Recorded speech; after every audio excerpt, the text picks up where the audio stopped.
The Holy Koran of the Moorish Holy Temple of Science, divinely prepared by the noble prophet, Drew Ali, by the guiding of his Father God Allah, the great God of the universe, to redeem man from his sinful and fallen stage of humanity back to the highest plane of life with his Father God Allah.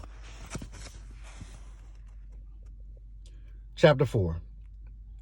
Death and Burial of Elizabeth Matheno's Lessons, the Ministry of Death.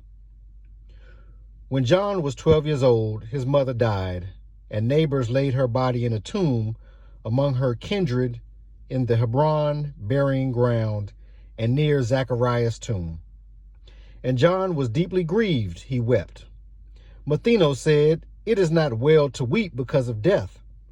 Death is no enemy of man. It is a friend who, when the work of life is done, just cuts the cord that binds the human boat to earth, that it may sail on smoother seas." No language can describe a mother's worth, and yours was tried and true. But she was not called hence until her tasks were done. The cause of death are always for the best, for we are solving problems there as well as here. And one is sure to find himself where he can solve his problems best. It is selfishness that makes one wish to call again to earth departed souls. Then let your mother rest in peace. Just let her noble life be strengthened and inspiration unto you. A crisis in your life has come, and you must have a clear conception of the work that you are called to do. The sages of all ages call you harbinger. The prophets look to you and say, "He is Elijah, come again." Your mission here is that of a harbinger, for you will go before the Messiah's face to pave his way and make the people ready to receive the King. The readiness is purity of heart. None but the pure in heart can recognize the King. To teach men to be pure in heart, you must yourself be pure in heart and work and deed. In infancy, the vow for you was made, and you became a Nazarite. The razor shall not touch your face nor head, and you shall not taste wine nor fiery drinks. Men need a pattern for their lives. They love to follow, not to lead. The man who stands upon the corners of the paths and points the way, but does not go, is just a pointer. And a block of wood can do the same. The teacher treads the way on every span of ground.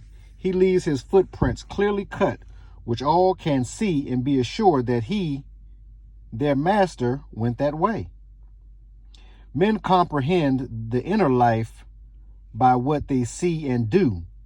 They come to Allah through ceremonies and forms. And so when they would make men know that sins are washed away by purity in life, a rite symbolic may be introduced. In water, wash the bodies of the people who would turn away from sin and strive for purity in life. This rite of cleansing is a preparation rite, and they who thus are cleansed comprised the temple of purity. And you shall say, you men of Israel, hear, reform and wash, become the sons of purity, and you shall be forgiven. This rite of cleansing and this temple are but symbolic of the soul, which does not come with outward show, but is the temple within. Now, you may never point the way and tell the multitudes to do what you have never done, but you must go before and show the way. You are to teach that men must wash. You must lead the way. Your body must be washed, symbolic of the cleansing of the soul. John said, "Why need I wait?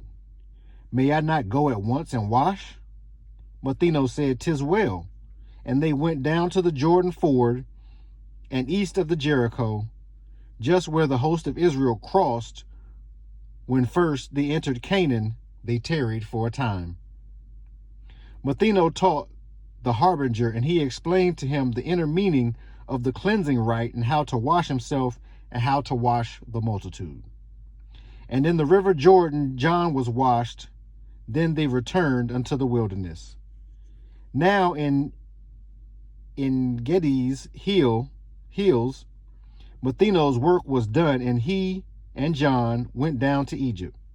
They rested until they reached the temple of Saqqara in the valley of the Nile. For many years, Matheno was a master in this temple of the brotherhood.